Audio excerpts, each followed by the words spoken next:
Which first round pick had the best preseason? The preseason is officially over, and we're going to be going team by team and talking about every team's first round pick and how they're doing in the NFL before we kick off week 1. And at the end of the video, we're going to reveal which first round rookie has had the best preseason so far. It definitely was not the injured rookies. Like Falcons edge rusher Jalon Walker, they drafted him and James Pierce both in the first round of this year's draft, and they really need one of them to come through, but they need both of them to be future star edge rushers for that trade up to make any sense. I always thought that Jalon Walker's size might not hold up in the NFL. It's why I didn't want the Chargers to take him where they were drafting, and here we are. He's injured before the preseason. 49ers Mikael Williams is also dealing with a knee injury. He hyperextended his knee in practice, so has not played at all this preseason. Crab! Ooh, I'm allergic to preseason injuries. And Bills defensive back Maxwell Harrison did not play at all either, and they need him too. It's looking like Tre'Davious White is going to be starting outside for the Bills again. Walter Nolan was getting his reps in on Madden. He's dealing with a calf injury, but a funny video went out of him today on Twitter of him playing Madden and seeing that his character looks nothing like him. And man, what a sad story to hear about Derek Harmon. Remember, he was the rookie who got drafted in the first round just like a day or two after his mom had passed away. Went to the Steelers. He's actually someone I really wanted the Chargers to get a hold of. The Chargers need some help inside, and they could use Derek Harmon right now. He was playing solid in his first 2 preseason games. Even good, man, I might add. He had a sack, but was carted off the field in his 3rd preseason game, early on in his 3rd preseason game. Fortunately, news has come out. Looks like Derek Harmon avoided serious knee injury, but he is going to miss the first game at least, maybe 2 games of the season. Now, I want to shout out some offensive linemen that didn't get to play, and they don't even really get stats in the preseason. But man, we might have one of the greatest offensive line classes that the NFL's ever seen this year. I guess Kelvin Banks has done enough to solidify that spot in New Orleans. The Saints have had all kinds of issues on their offensive line the last couple of seasons, so that's good to hear. Gray Zabel hardly needed to play this preseason. The Seahawks are very excited to just slide him in as a starter on their line. Armand Bembou, and this is great news for me because I secretly like the Jets to be good again. I don't know what it is. I like their colors. They always pick up players that I individually, as individuals, love. Like Fields, I love him as an individual. I love Garrett Wilson as an individual player. Sauce Gardner is such a fun guy to watch. It's super boom or bust. He's either going to make a huge play on the ball or give up a touchdown, it feels like. He's going to have a Trevon Diggs-like watch. And Membou's another guy that was like, damn, I'm super hyped for this guy, and he ends up on the Jets, where they notoriously can't get the O-line right or even close to right. So it's good to see he's hardly played this preseason because they think that he is the real deal. Same thing with Tyler Booker on the Cowboys. I saw this up close and personal. Trying to replace Zach Martin seems impossible. Might want to keep him healthy at least. Another guy I have on the list here is Josh Connolly Jr. Guess he's done enough, even as an edge of first round tackle, to lock in his spot and hardly need to play at all this preseason. The Chiefs held a left tackle competition, and their rookie first rounder Josh Simmons has been near perfect every time he's touched the field during the preseason, which I don't like to see as a Chargers fan. And future legend Will Campbell gave up a sack early on in the preseason. Everyone was like, oh no, did the Patriots mess up? Well, he's been an absolute stud ever since, and he is getting the praises of Mike Vrabel at that level of some of Mike Vrabel's favorite players he's ever coached. I think he's the next Mike Vrabel guy. We're going to start to see these guys emerge on the Patriots. Some other players who hardly played. Mason Graham only ended up getting 1 tackle, but he actually played pretty well in a newer role that he's not used to fulfilling. He's used to being that monster in the middle of the D-line and everyone's double and triple teaming him. And now Myles Garrett is that monster, and this kid can actually run, stop, and pass rush. Tyleik Williams has been held on the sideline by the Lions, not because of his own injury, but because the Lions are cursed. They are still trying to get Aleem McNeil back from last season's injury, a guy that may have catapulted the Lions to the Super Bowl if he stayed healthy. So they do not want to see anything happen to their rookie D tackle that they just took to fill in for McNeil until he gets back and then duo with him when he is back. Malachi Starks had 2 tackles, but John Harbaugh won't stop talking about this kid like one of his new best safeties, and the Ravens have had a lot of good safeties over the years, so John Harbaugh would know. James Pierce ended up with 4 tackles. We talked about the second Falcons rookie rusher that they drafted in the first round this year. He actually looks pretty solid. I expect him to look really raw. I expect him to struggle in run defense. We got a live reaction. Jacoby Myers recently met with the Raiders and has requested to be traded. I feel like Donta Thornton, who is not a first round rookie, might have something to do with that. I feel like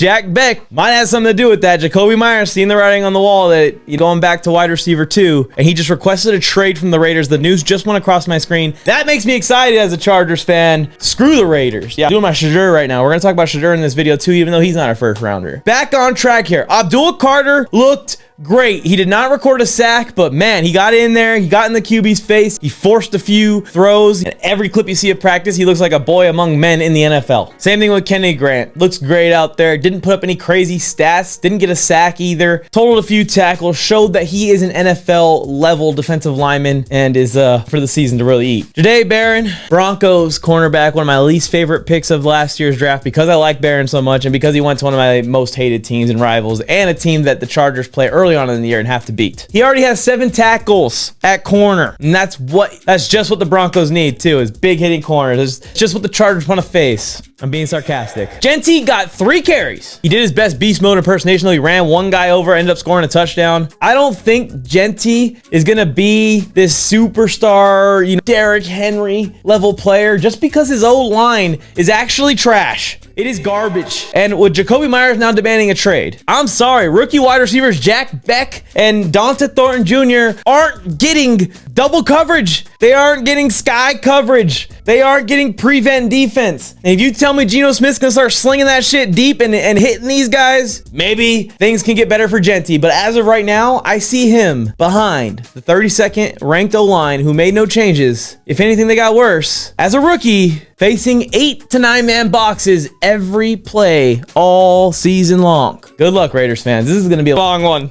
But Omarion Hampton almost set off an actual beast quake. He had about double the amount of yards per carry that Ashton Genty had and faced way more pressure in the backfield once he got the ball. Broke probably double the amount of tackles on one play. Jahad Campbell got in there for a sack, and specifically what Saquon Barkley said about this dude, he's comparing him to guys like Micah Parsons. Why did the league let Jahad Campbell fall to the Eagles? Can someone explain? And yes, Travis Hunter put up stats on both offense and defense, just hardly any. Obviously, they're saving Travis Hunter for the season. And he also was dealing with a little tweak already. The best performances were on offense, and the best player this preseason out of the first round rookies was an offensive player. Tedero McMillan had 2 big first down catches, and he looks like an absolute monster, but it isn't him. And Colston Loveland really could be Jimmy Graham 2.0. I really wanted the Chargers to either get Derek Harmon or Colston Loveland. That was my 1 and 2. Mostly Loveland, honestly, just because Derek Harmon's a little bit more boring than Loveland, but I understood the impact Harmon could have for our team this year. I just thought that Loveland was the best tight end out of the draft. Honestly, even better than Tyler Warren. I know Tyler Warren might be a better blocker, but this league more and more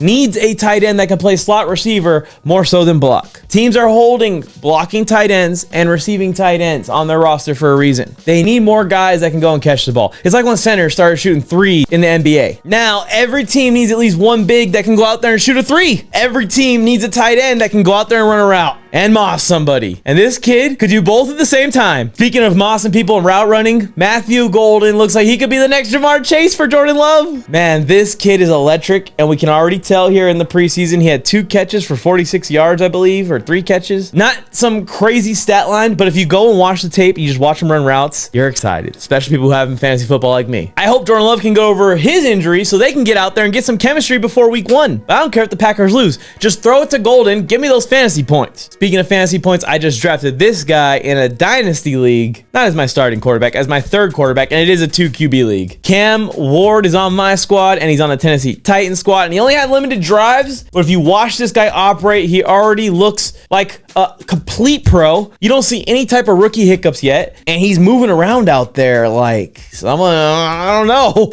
He's moving around like out there even better than Lamar Jackson was as a rookie. I don't even want to say that, but what this kid can do already as a passer, and then what he's doing to move the pocket around and scramble. The Titans might have found one in one. Congrats, Titans fans. Tyler Warren also led all first-round picks in receiving yards out of the tight end position. Just to mention what I was talking about the tight ends and the centers and the shooting 3s. But he was not the best first-round rookie because Emeka Egbuka actually was able to get into the end zone for the Tampa Bay Buccaneers. Congrats on your first touchdown, Egbuka, but you are still not the best first-round rookie of the preseason. It's without a doubt, undebatably, Jackson Dart. Here's Jackson Dart's total stat line. The Giants Giants are hoping he can be the next Josh Allen. He went 32 of 47. That's 70% completion. I'm just doing some quick math in my head. 372 yards, 3 touchdowns passing, 0 interceptions. He also took off 6 times for 52 yards rushing. We're talking about 400 yards, 3 touchdowns, 70% completion percentage in less than 50 pass attempts into the career. I don't know if anyone in the first round has ever had a preseason like this. I'm sure it's happened at some point. Someone in the comment section,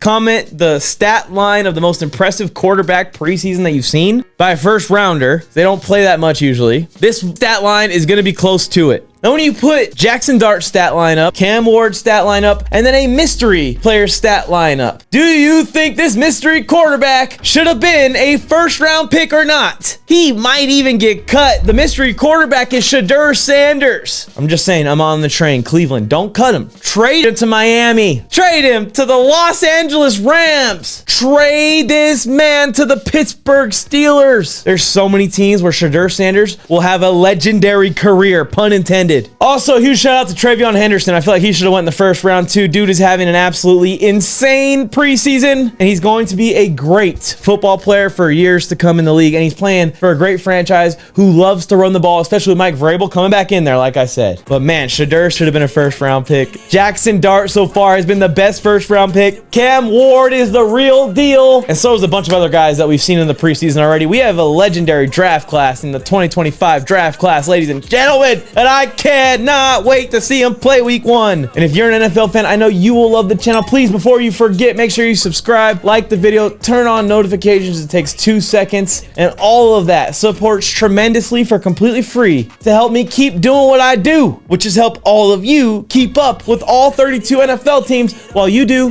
what you do. How will the careers of all of the first round rookies go? Sooner rather than later. The ball definitely won't lie.